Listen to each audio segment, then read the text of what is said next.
ಪತ್ರಿಕಾಗೋಷ್ಠಿಯಲ್ಲಿ ನಮ್ಮ ಅಧ್ಯಕ್ಷರಾದಂಥ ರಾಜೀವ್ ಕುರ್ಡಿ ಅವರು, ನಮ್ಮ ವಿಧಾನ ಪರಿಷತ್ತಿನ ಸದಸ್ಯರು, ಹಿರಿಯ ನಾಯಕರಾದಂಥ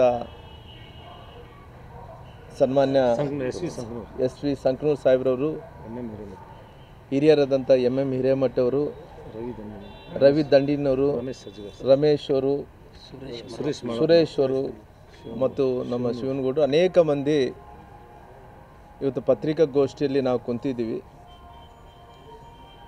ಈ ಪತ್ರಿಕಾಗೋಷ್ಠಿಯಲ್ಲಿ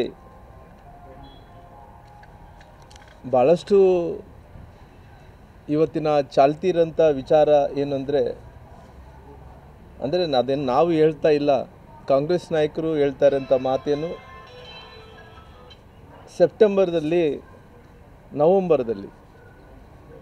ನವಂಬರ್ದಲ್ಲಿ ಕ್ರಾಂತಿ ಆಗುತ್ತೆ ಅನ್ನೋಂಥ ಮಾತು ಅವರಲ್ಲೇ ಪ್ರಾರಂಭವಾದಂಥ ವಿಚಾರ. ನಮಗೇನು ನವಂಬರ್ದಲ್ಲಿ ಕ್ರಾಂತಿ ಆಗುತ್ತನೋ ಇದು ಜನವರಿದಲ್ಲಿ ಸಂಕ್ರಾಂತಿ ಬರುತ್ತನೋ ಗೊತ್ತಿಲ್ಲ. ಆಗಲಿ ಈ ರಾಜ್ಯದ ಮುಖ್ಯಮಂತ್ರಿಗಳಾದಂಥ ಸಿದ್ದರಾಮಯ್ಯರ ಕುರ್ಚಿ ಮಾತ್ರ ಖಾಲಿ ಆಗುತ್ತೆ, ಅದು ಮಾತ್ರ ಗ್ಯಾರಂಟಿ. ಹಂಗಾಗಿ ಇವತ್ತು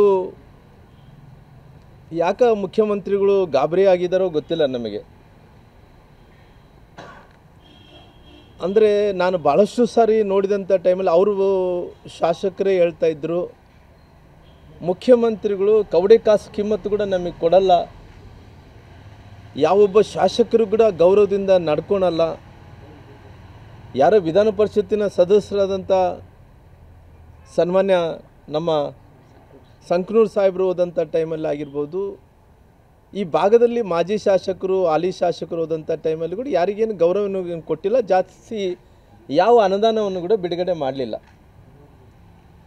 ಯಾಕಂದರೆ ಜೀವನದಲ್ಲಿ ರಾಜಕಾರಣಿಗಳಿಗೆ ಗೌರವ ಅನ್ನೋದು ಭಾಳಷ್ಟು ಮುಖ್ಯ ಆಗ್ತದೆ. ಹಂಗಾಗಿ ಇವತ್ತು ಇಡೀ ರಾಜ್ಯದಲ್ಲಿ ಹತ್ತತ್ರ 130ಕ್ಕೂ ಹೆಚ್ಚು ಸ್ಥಾನಕ್ಕಿದ್ದಂಥ ಅವರು ಶಾಸಕರೇ ಹೇಳ್ತಾ ಇದ್ದಾರೆ ನಮಗೆ ಗೌರವ ಇಲ್ಲ ಅಂದೇಳಿ. ಸಡನ್ನಾಗಿ ಎಲ್ಲ ಶಾಸಕರ ಮೇಲೆ ಪ್ರೀತಿ ಬಂದುಬಿಟ್ಟೈತೆ ಮುಖ್ಯಮಂತ್ರಿಗಳಿಗೆ. ಏನು ಇವತ್ತು ನವಂಬರ್ದಲ್ಲಿ ಕ್ರಾಂತಿ ಆಗುತ್ತೆ ಅಂದೇಳಿ ಪ್ರೀತಿ ಬಂದಿದ್ದನೋ ನಮಗೇನು ಗೊತ್ತಿಲ್ಲ, ಒಟ್ಟು ಪ್ರೀತಿ ಅಂತ ಬಂದಿದೆ.